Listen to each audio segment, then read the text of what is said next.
Okay, let's take a look at how some more adjusting entries are recorded using T accounts. In this problem, on September 1st, the company purchased equipment for $2,460 on account. It had $300 salvage value and a 6-year useful life. Be careful with an entry like this because on September 1st, the only thing this entry is asking us to do is to record the purchase of the equipment, not the depreciation on the equipment in which we'll use the salvage value and useful life. So we'll just need to focus on the $2,460 here.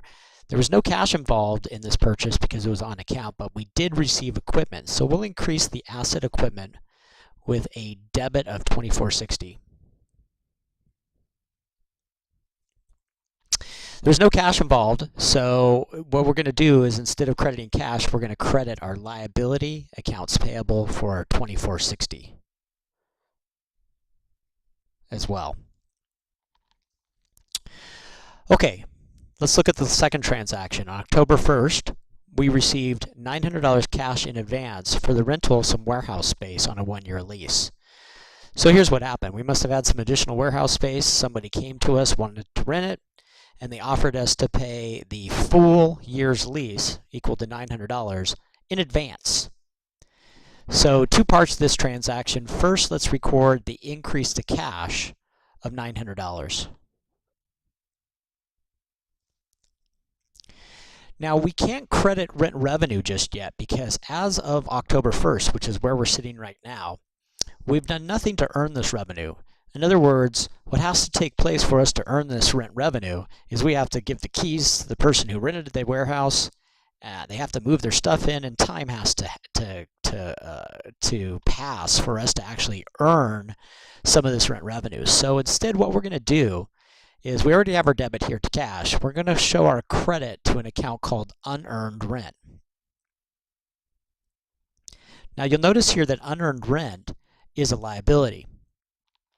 The reason why it's a liability because at this point we haven't done anything, like I said, to earn this rent.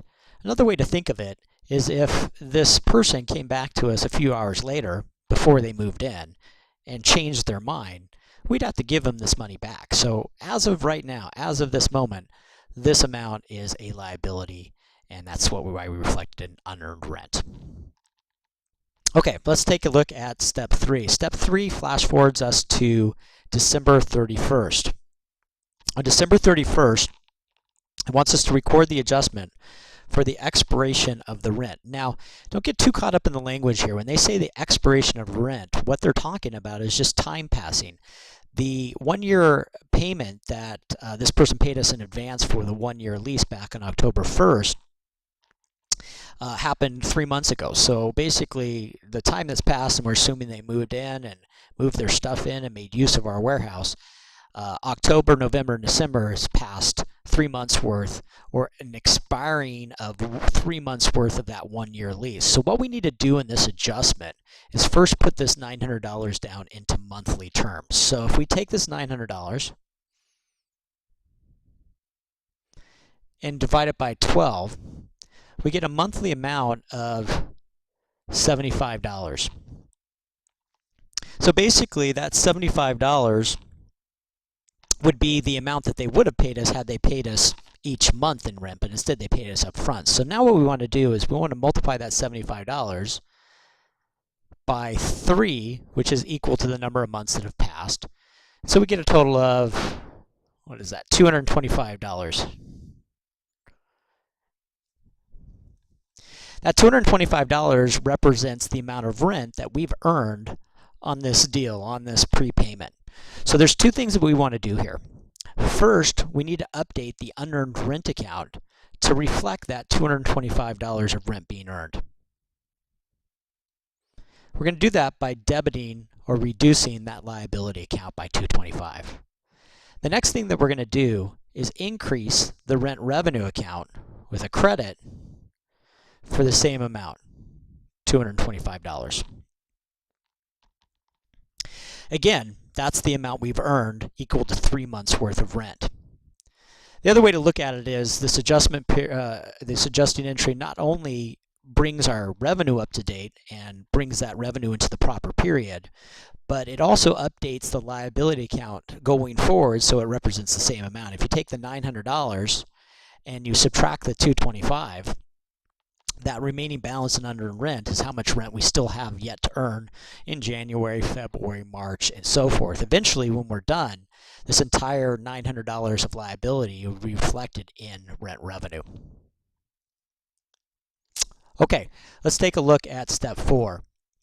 December 31st, record the adjustment for depreciation on the equipment. Okay, in order to do this entry, we're going to need to do a little bit of calculations. If you recall, the depreciation straight line calculation is as follows. What we need to do is we need to take the original cost of the asset and then subtract out the salvage value. Then we subtract that divide that total by the number of useful years, or useful life years, in this case 6 years, to get a depreciation amount per year. In this case, this works out to $360.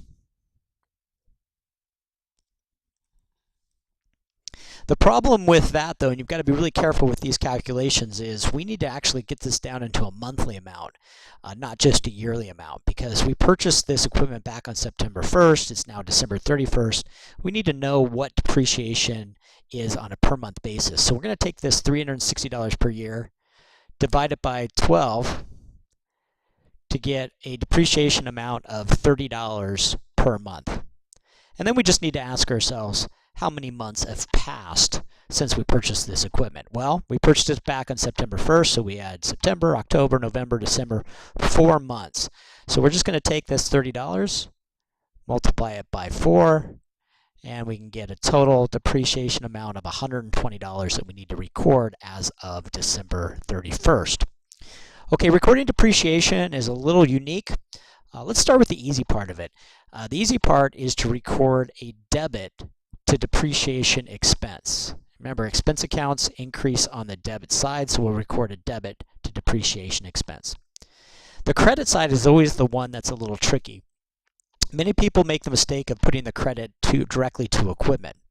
What you want to do in this case is use a separate account called accumulated depreciation.